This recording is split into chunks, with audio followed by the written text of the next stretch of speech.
Have you ever felt like someone close to you doesn't truly have your best interests at heart? What if I told you that hidden resentment, disguised as friendship, could be sabotaging your life right now, and you don't even see it? Carl Jung, one of the greatest minds in psychology, uncovered a chilling truth. The human shadow, the hidden part of our psyche, often manifests in toxic relationships. And sometimes, the person who secretly hates you isn't your enemy. It's the one standing right beside you. This is not just a psychological issue, it's a spiritual battle. The Bible warns us in Proverbs 26-24, "A hateful person disguises himself with his speech and harbors deceit within." That means someone in your inner circle may be smiling at you while secretly resenting your success, your confidence, or even your happiness. Their hatred won't always be obvious. It will come in subtle ways, small betrayals, disguised manipulation, words of concern that only hold you back. And if you don't recognize it, you may find yourself walking straight into their trap. But don't worry, by the end of this video, you will learn how to identify these hidden enemies, protect yourself from their influence, and break free from relationships that silently drain your energy. This knowledge is not just power, it's survival. And I guarantee by the time we finish, you will see your relationships in a completely different light. Before we begin, let me ask you something. Have you ever felt that someone in your life, someone you trusted, was secretly hoping for your failure? If so, leave a comment below and share your experience. And if you believe in spiritual truth, in understanding the deeper forces shaping your life, then make sure you subscribe to this channel now. Many people watch our videos but aren't subscribed. Don't be one of them. Stay with me until the end, because what you're about to learn could change everything. Have you ever been in a situation where someone close to you, someone you trust, seems to be hiding something? It's as if there's a hidden agenda, something beneath the surface that you can't quite grasp, but it's there, affecting everything around you. Carl Jung's concept of the shadow helps us understand that part of the human psyche that is often repressed, those aspects of ourselves that we'd rather not acknowledge. However, when this shadow is ignored or repressed, it can manifest in our relationships, sometimes in destructive ways. This shadow, or the parts of us that we're unwilling to accept, can seep into our interactions with others, especially with those we hold closest. It may not always be obvious, but this hidden side of ourselves can be the root of toxicity in our connections with others. You see, the most dangerous relationships are often those within our inner circle. These are not the enemies we've chosen, but the ones who have crept in, disguised as friends, as confidants, as family. It's in these relationships where envy, jealousy, and resentment often find fertile ground. These emotions don't announce themselves. They are cunning, hiding behind words of concern, gestures of affection, and false friendship. When someone hides their resentment, it doesn't just sit idle. It bubbles up, distorting interactions, and ultimately hurting both the person with the shadow and the one on the receiving end. And that's where it gets tricky. The toxic behavior may be hidden in plain sight, and often the people who cause the most harm are the ones closest to us. This can lead to confusion because we don't expect betrayal from those we trust the most. Think about it for a second. Have you ever experienced someone in your life who seemed to always offer help, but their help only led to your downfall? Or someone who constantly downplayed your victories and undermined your successes? That's the shadow at work, acting through others and causing unseen harm, yet the perpetrator often remains cloaked in innocence. As spiritual beings, we must recognize these shadows in our relationships, even when they seem disguised as love or friendship. In the Bible, we are reminded that the heart is deceitful above all things, Jeremiah 17:9. And it's true, isn't it? Sometimes the ones closest to us, those we consider part of our circle, are the very ones whose shadows are cast upon us, distorting the light of our truth. Recognizing this is the first step toward breaking free from toxic dynamics. But how do we do that? The first step is awareness. We must shine a light on the areas of our lives where shadows lurk and allow the divine wisdom to guide us. It's not easy, but it's necessary. Prayer and reflection become crucial here, asking God to reveal the truth and help us navigate these complicated relationships. And remember, it's okay to distance yourself from those whose shadows hurt you, Even Jesus knew when it was time to step away from the Pharisees. So, as we move forward in this discussion, let's dive deeper into the hidden psychological forces that drive these toxic dynamics. Stay with me as we explore how hatred can quietly simmer underneath the surface of what seems like a perfectly innocent relationship. Do you like the way it's unfolding, or would you like to make any adjustments?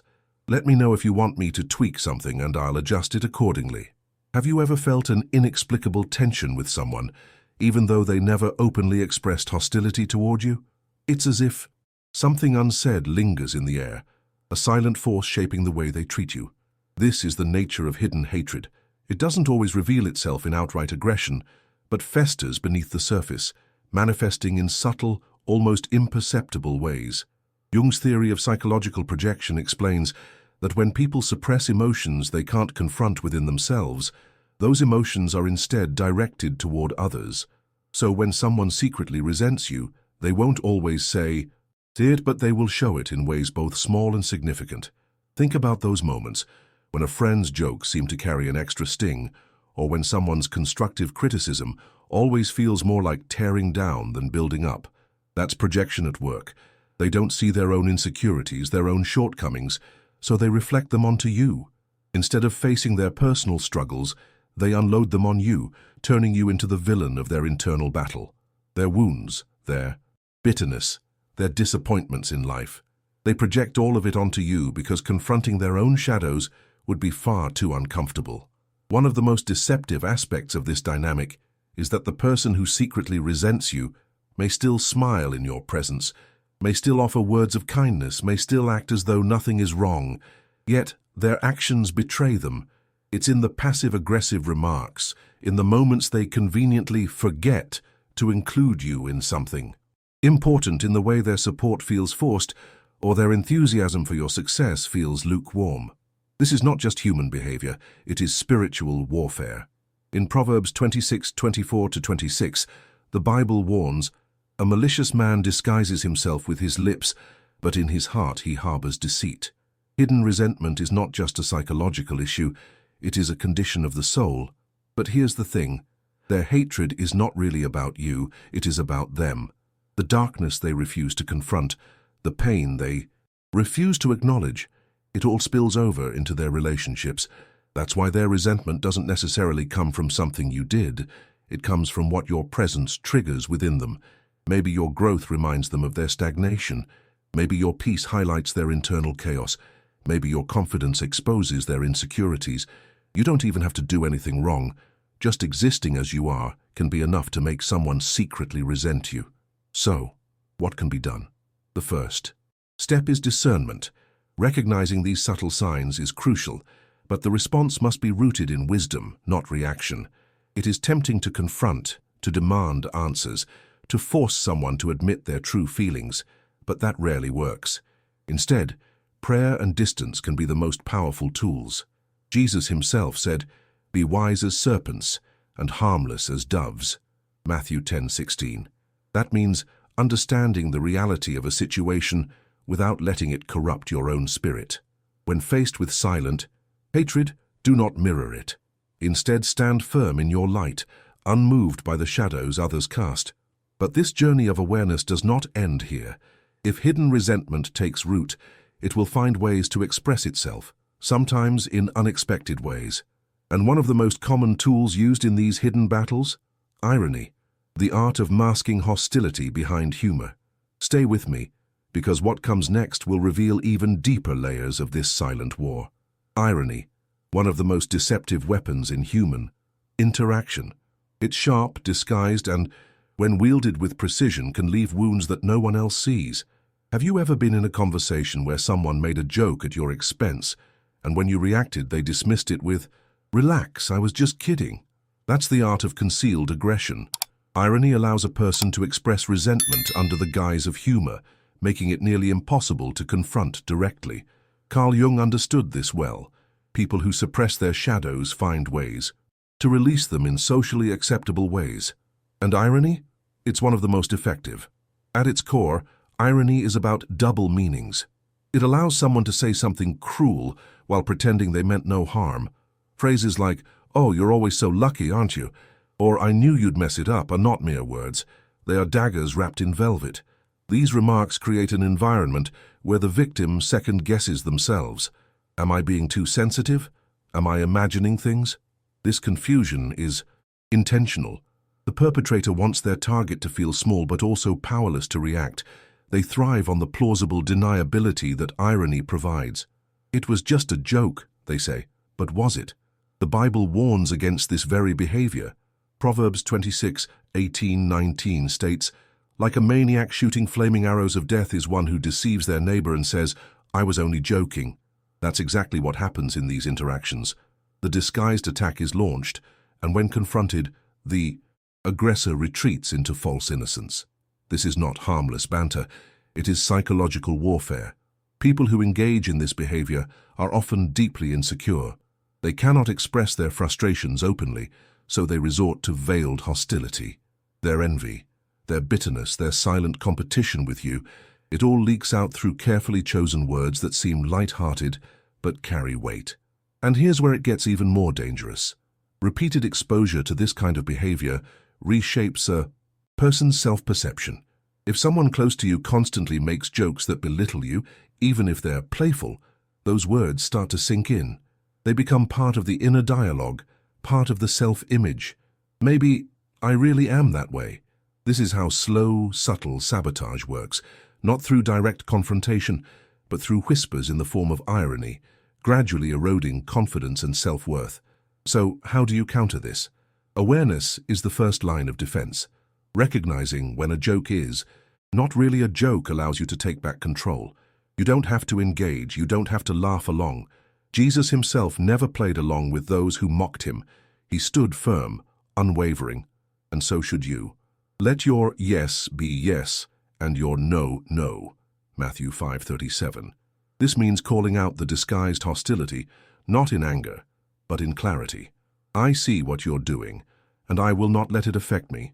The moment you stop giving their words power, their weapon loses its edge. But irony is just one tool. The most effective forms of sabotage are often even more subtle, so subtle that they can be framed as help. And that's what we'll explore next. The ways in which people pretend to offer guidance while secretly leading you into failure. Stay with me, because what's coming next will reveal one of the most dangerous forms of hidden sabotage. Sabotage is rarely obvious. If it were, people would resist it immediately. Instead, it's insidious, creeping in through seemingly harmless gestures, small calculated moves that derail you without raising suspicion. Sometimes it even comes disguised as help. "I'm just looking out for you," they say, while nudging you toward decisions that don't serve your best interests. This is how hidden enemies operate. Not with open hostility, but with whispers that slowly steer you off course. And the worst part? Often, they genuinely believe they are helping. Or at least, that's what they tell themselves. This type of subtle sabotage can take many forms. It could be the friend who always forgets to invite you to key opportunities, the relative who discourages your ambitions with words of concern. "Are you sure you want to do that? It sounds risky." The colleague who gives you misleading advice, ensuring that your progress remains just a step behind theirs. These actions might seem minor in isolation, but over time they accumulate, shaping your path in ways you never consented to. Proverbs 27:6 tells us, "Faithful are the wounds of dear friend, but the kisses of an enemy are deceitful." Sometimes the people who claim to support you are the ones subtly undermining you. It's easy to dismiss these moments as coincidences or misunderstandings. After all, they're not outright attacks. But look closer. Is there a pattern? Do you always seem to miss opportunities when a certain person is involved? Do you find yourself second-guessing decisions after speaking to them? Does their help always seem to leave you worse off? If so, you may be dealing with someone whose unconscious resentment drives them to sabotage you in ways that are barely detectable. They may not even be fully aware of what they're doing, but their shadow, the part of them that harbors jealousy, bitterness, or insecurity, guides their actions. So how do you protect yourself? First, by learning to discern between genuine concern and disguised control. When someone offers advice, ask yourself, does this advice empower me, or does it make me feel smaller? If the words consistently leave you doubting yourself, questioning your path, or feeling incapable, It's time to reevaluate the source. Jesus warned us to be vigilant, saying, "By their fruits you shall know them." Matthew 7:16. People's intentions are revealed not by what they say, but by the results of their actions over time. This is not about paranoia. It's about awareness.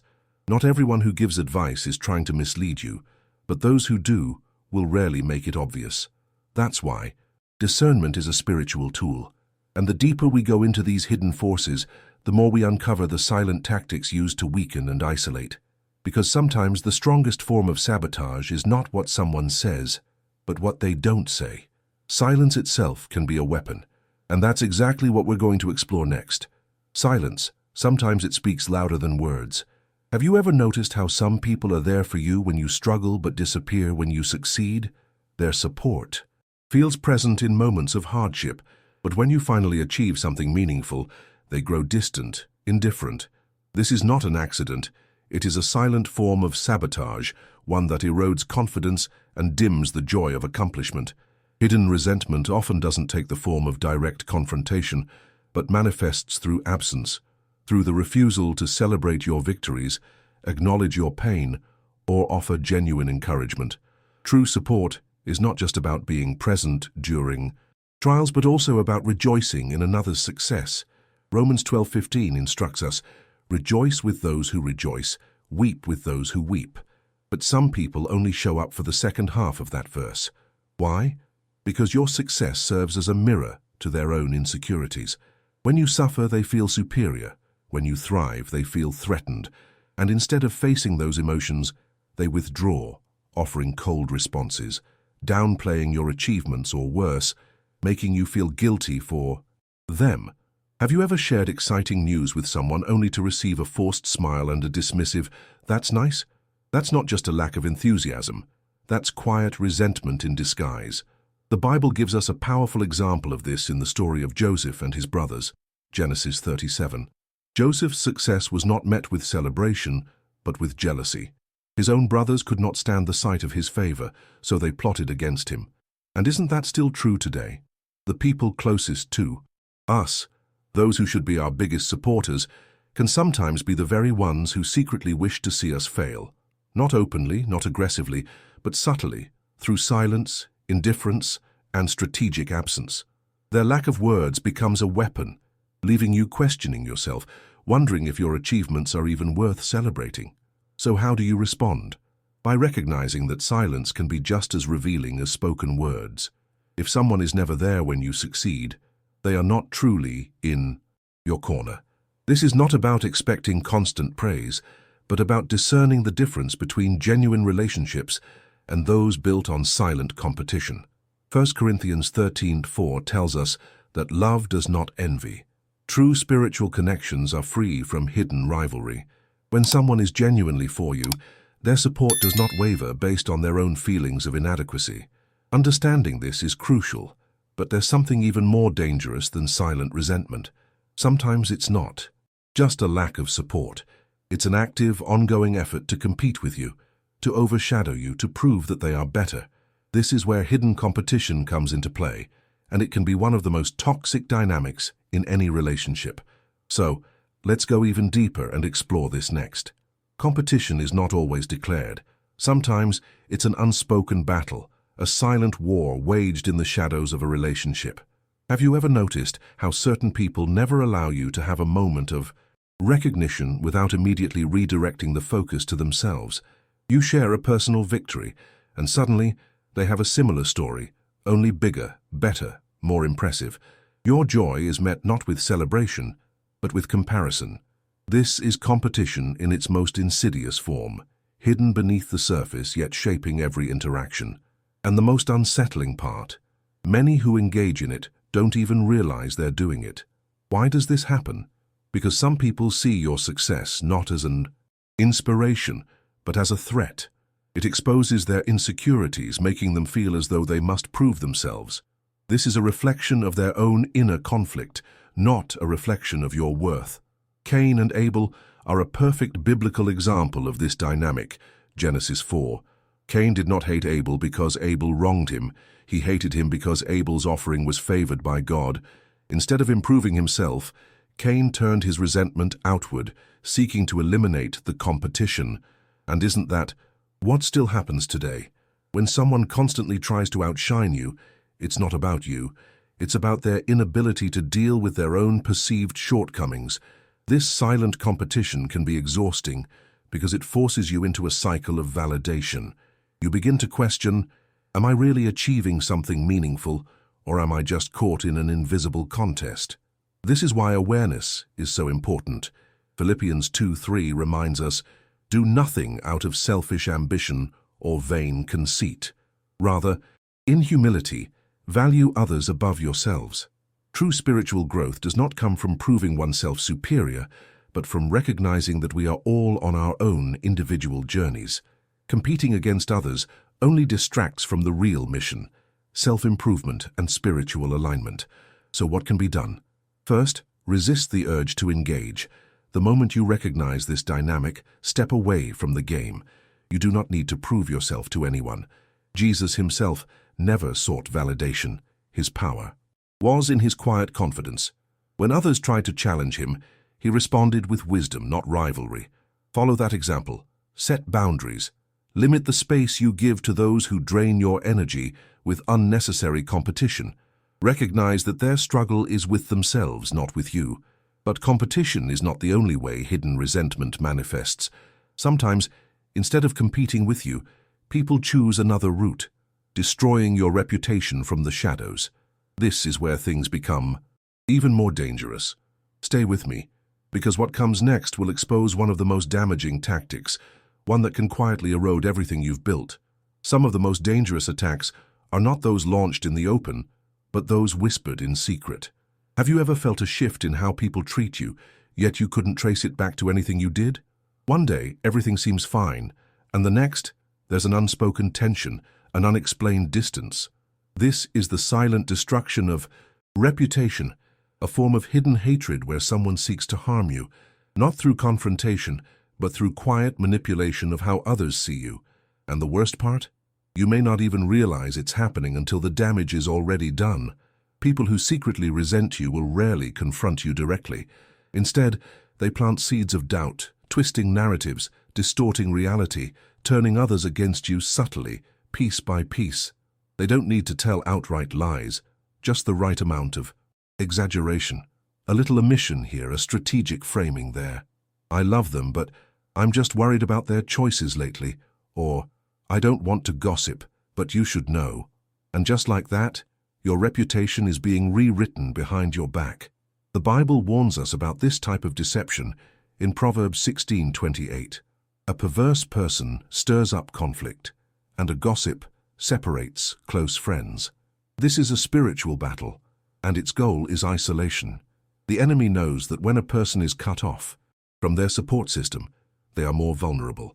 That's why gossip and slander are so powerful, because they don't just affect how others see you, they affect how you see yourself. When people begin to withdraw, when trust erodes, you may start to question yourself. Did I do something wrong? Am I really the person they say I am? And this is exactly what the hidden enemy wants, to make you doubt your own identity, to weaken you from within. So how do you defend yourself against an attack you can't see? First, recognize the signs.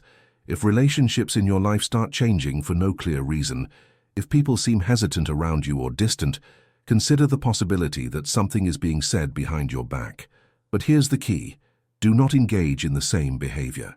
Romans 12:19 reminds us, do not take revenge, my dear friends, but leave room for God's wrath. Your reputation is not built on the words of others, but on the truth of your actions. Focus on living with integrity. Those who truly know you will see through the deception. But what if the attacks continue? What if the slander escalates? That's when the enemy shifts to an even more dangerous tactic, control disguised as care. When a person can no longer damage your reputation, they may try to manipulate your decisions instead. And that's exactly what we're about to uncover next. Not all chains are made of iron. Some are made of words, carefully chosen to sound like concern, but designed to keep you bound. Have you ever had someone in your life who always seems to have an opinion about your choices? Someone who offers advice that never truly uplifts, but instead fills you with doubt. This is manipulation disguised as care, a subtle yet powerful form of control that can shape your life without you even realizing it. The person doing this doesn't present themselves as an enemy. On the contrary, they may seem like they have your best interests at heart, but beneath their words lies something else: the desire to keep you within their reach, to keep you from growing beyond them. This manipulation often comes in the form of discouragement, wrapped in wisdom. "Are you sure this is the right path? I just don't want you to get hurt." Or the classic, "I've seen this go wrong for so many people, I wouldn't want the same for you." On the surface, these words seem thoughtful, but look deeper. Do they leave you feeling empowered, or do they instill fear? Because true guidance strengthens, while manipulation weakens. And often this form of control is not about protecting you, it's about protecting them. If you grow too much, if you succeed too far, they might lose their influence over you. This is why their advice subtly leads you to play it safe, to stay within the boundaries that keep them comfortable. The Bible warns about this type of manipulation in Matthew 23:13, where Jesus rebukes the Pharisees. "You shut the door of the kingdom of heaven in people's faces. You yourselves do not enter, nor will you let those enter who are trying to." Some people, whether knowingly or unknowingly, do the same in our lives. They hold us back not because they want to harm us, but because they fear being left behind. They fear seeing us rise to places they themselves are unwilling to go. So instead of celebrating our growth, they try to keep us close by planting doubt, uncertainty, and hesitation. So, how do you break free? First, recognize that not all advice is meant for your benefit. Evaluate words, not just by their surface meaning, but by their impact on your spirit. Do they align with faith and courage, or do they stir up fear and insecurity? Second, set boundaries. You do not need to justify your growth to those who are uncomfortable with it. Jesus himself moved forward despite opposition, saying in Luke 9:62, "No one who puts a hand to the plow and looks back is fit for service in the kingdom of God." Keep moving forward. Keep walking in your calling, even if those around you hesitate. And finally, trust in God's guidance above all else. When you rely on Him, no manipulation can hold you back. No false concern can deter you. The people who truly care about you will encourage your growth, not hinder it. They will rejoice in your victories, not feel threatened by them. The question now is, who in your life is truly for you? And who is only for you as long as you remain where they expect you to be? This is the moment to discern, to separate genuine support from disguised control. And now that we've uncovered these hidden forces, it's time to step into the light. Now that you know the truth, the question remains, who in your life is truly for you, and who is secretly working against you? Have you noticed the signs of hidden resentment, subtle sabotage, or silent competition? If this message resonated with you, share your experience in the comments below. Let's create a space where we expose the darkness and step fully into the light. And remember, spiritual awareness is key. The Bible tells us in Matthew 10:16, "Be wise as serpents and harmless as doves. Stay vigilant, but do not let bitterness take root in your heart. Instead, move forward with clarity, with wisdom, and most of all, with faith." If you found this video insightful, don't forget to subscribe to the channel and turn on notifications so you don't miss any future content. We are uncovering deep spiritual truths every week, and you won't want to be left out. And before you go, check out the next video that's appearing on your screen right now. It will take you even deeper into these hidden dynamics that shape our lives. This is Celestial Truths, and I'll see you in the next one. Stay blessed.